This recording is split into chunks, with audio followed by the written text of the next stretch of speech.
Any idea what you're switching to when Claude starts asking for your ID to log in? When the QuitGPT backlash exploded, more than 1 million people took action against ChatGPT and Claude shot to #1 on the US App Store. But that was only the first panic migration. The next one will be away from Claude, looking at the recent privacy policy update. In just a few months, Anthropic gained enormous cultural power with people and whole companies trusting it with their workflows and secrets. We can call it monopoly, duopoly, or whatever, but it's just centralization that I bet you also noticed, but just ignored that feeling because you've been busy not falling behind. I didn't switch from ChatGPT for 2 reasons.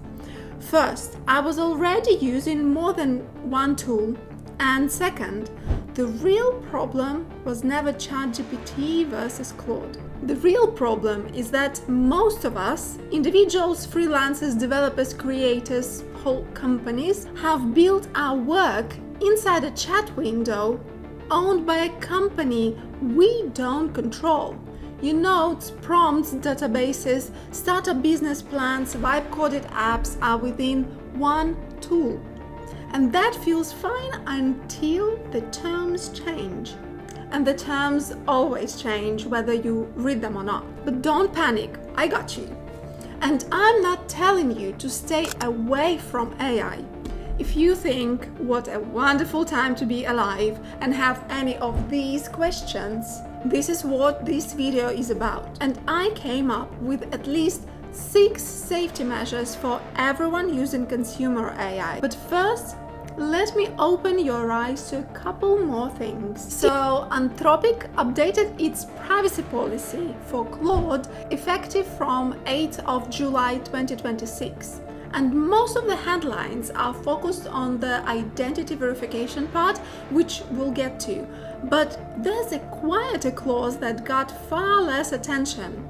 The updated policy allows Anthropic to proactively share your conversation data with law enforcement based on their own internal good faith belief. No court order required. You paste something into Claude, a not hypothetical enough legal question, a sensitive work situation or private dilemma, and depending on the circumstances, that conversation could be shared with authorities before anyone shows up at your door. Is this unique to Anthropic? No.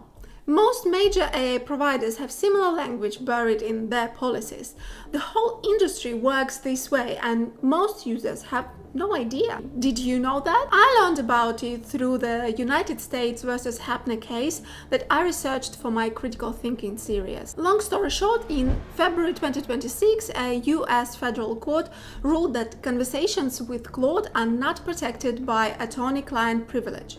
Claude is not a lawyer, and Anthropic's own privacy policy eliminates any reasonable expectation of confidentiality.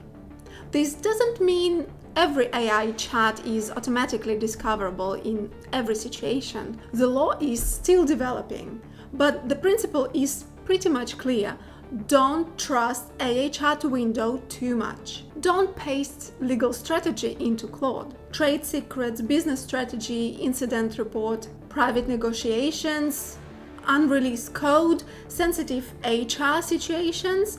If any of that lives only inside a consumer AI account, you may be creating records you don't fully control, and you might not find out until someone else is reading them. How to not compromise yourself? Follow the 3 rules for using AI on sensitive topics I covered in this video.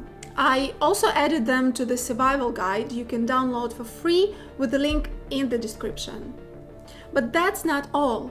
They want your face to connect your physical identity to the digital one. The same 8th of July policy update allows Anthropic to ask you in certain circumstances to verify your age or identity. Depending on the method, that means submitting an image of your government issues ID and a photo or a video of your face. I personally don't want a general purpose chatbot to need my passport and a map of my face What about you? But what's even worse is that Anthropic's biometrics data verification partner is the company called Persona, not the most trustful partner, to say the least. In February 2026, just 2 months before Anthropic quietly started rolling out first pilot biometric checks, security researchers found that Persona's internal files, including code used to process government data, had been sitting publicly accessible on the internet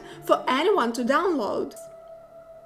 The leaked code showed Persona was filling suspicious activity reports directly to FinCEN, the US Financial Crimes Authority, and screening users against counter-terrorism and espionage databases. Meaning someone who submitted a passport for a simple Discord age check could have been quietly screened against federal watch lists. And this is just one case, as I don't want to go too deep into this rabbit hole, but feel free to do your own research. If you think, oh no, but Anthropic's ethical standards are the highest among AI tools, it surely cares about its users. Come on, you probably forgot or didn't know that on 3rd of January 2026, US military forces captured Venezuelan President Nicolas Maduro in Caracas, and Anthropic helped to plan this military operation. Oh my, only because he didn't verify his ID in Claude? No, silly. Multiple outlets, including Axios, reported that Claude was deployed during that active operation through Anthropic's partnership with data company Palantir, I think you heard of, whose tools are used by the Pentagon and intelligence agencies, not only in the planning phase, but during the active operation as well. Although Anthropic's own published guidelines prohibit Claude from facilitating violence, developing weapon system, or being used for military targeting, do you think we can trust AI tool people switched to because it declined the Pentagon deal and felt like the ethical option after it was deployed in a military operation that involved bombing sites in a foreign capital without Anthropic's apparent knowledge or consent, obviously, as they say? So the company Anthropic chose to hold your government ID and biometric data already had a documented security incident before this verification even started. I know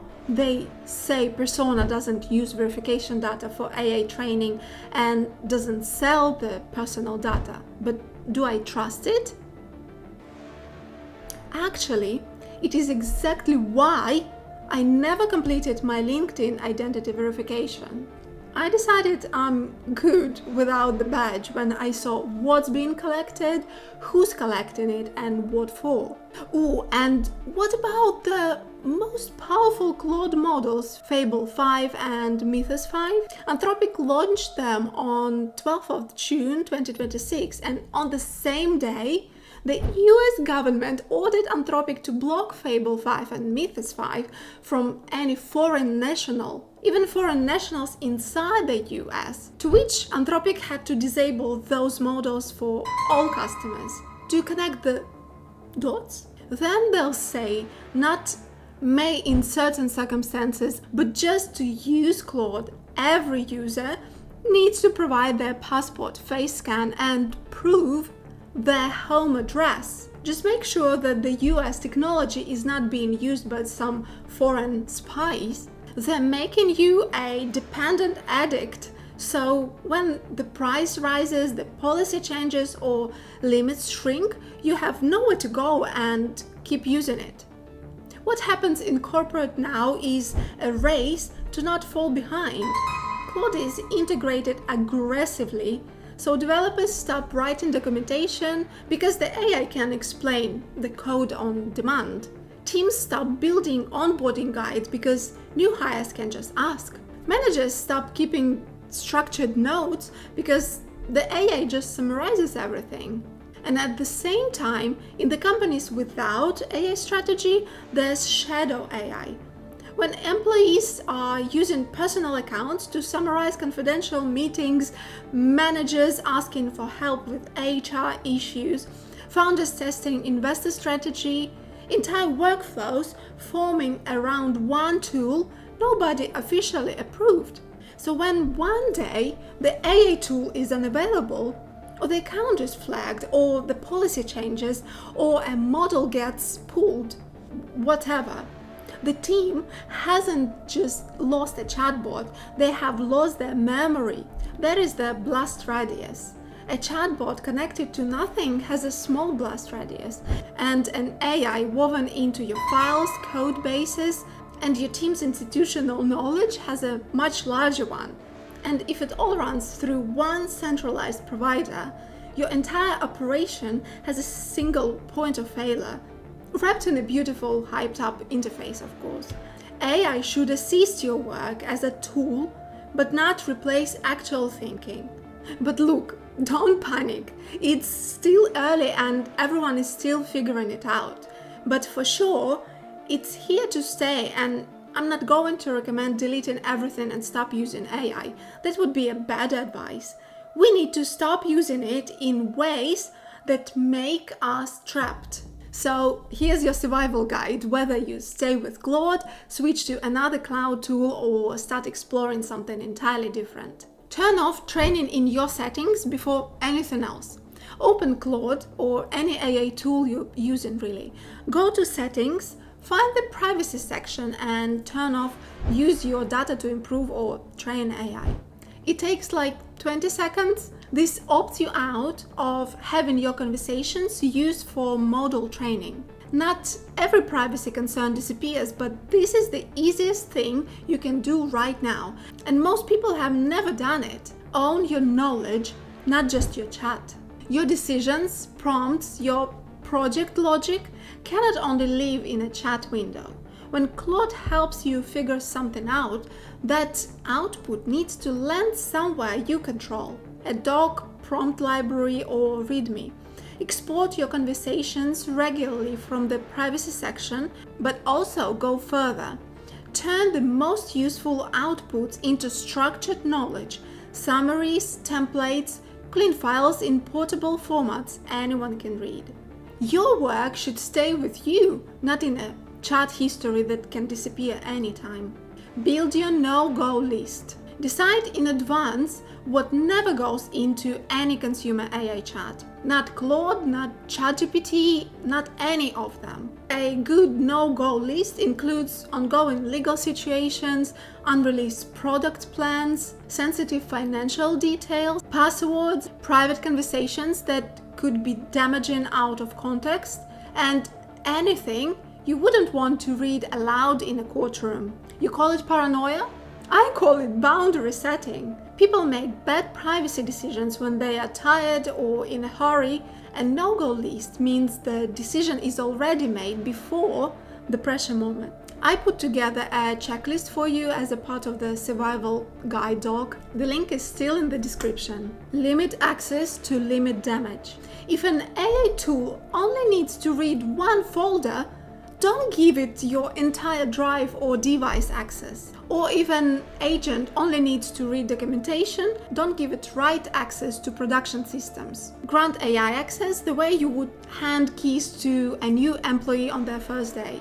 Not the master set, right? Start narrow, verify the behavior, and expand only when you trust what you're seeing. Audit your AI connectors every 90 days.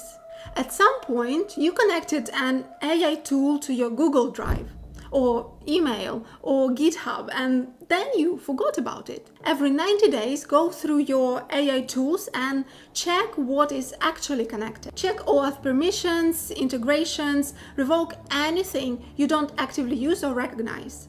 Treat your AI permission the way you treat the apps on your phone. Prune them regularly and question anything with more access than it needs. Never use only one provider. Deliberately use at least 2 or 3 AI tools for different purposes and actually use them before you need to switch. When the moment comes, and the recent history suggests it will, you don't want to be learning a new tool under pressure. No single company should have a chokehold on your life. So until now, Everything above assumes you are staying with the cloud AI, ChatGPT, Claude, Gemini, Grok, etc. But there is a different option most people don't know exists. So like, subscribe and share this video. Instead of sending every prompt to a server you don't control, you can run an AI model on your own device. Your laptop, private server or even phone. The model runs locally and once it's downloaded, it works without an internet connection.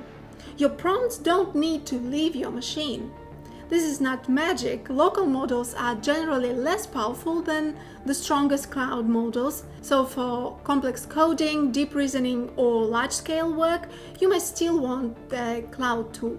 But for private brainstorming, sensitive documents, drafts you are not ready to share, or just understanding what AI actually is under the hood, a local model is good enough.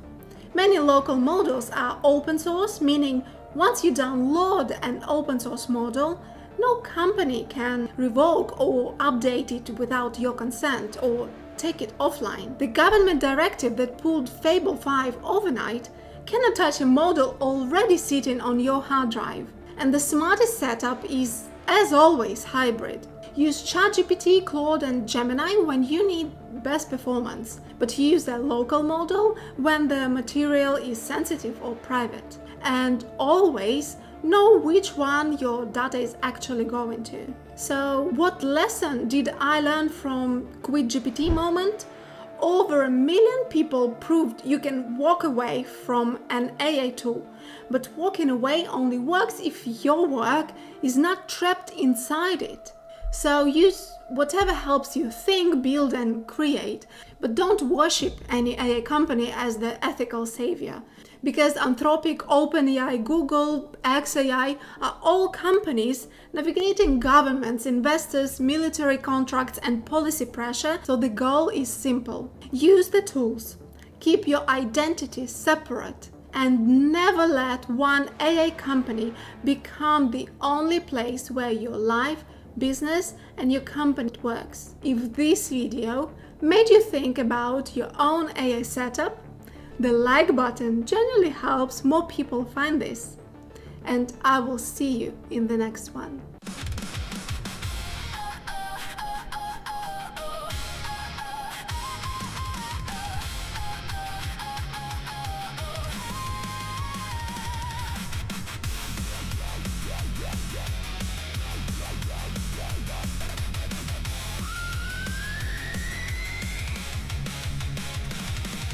Claude, ChatGPT, Gemini, Glow. Everybody moves where the headlines go. But if your prompt's living only one place, your one rule change from losing the race.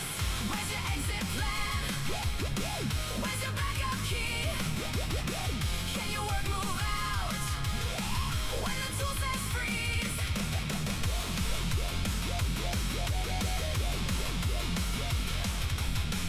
Turn off training, export the core. Save your knowledge outside the door. Limit access, audit the chain. Use local AI for private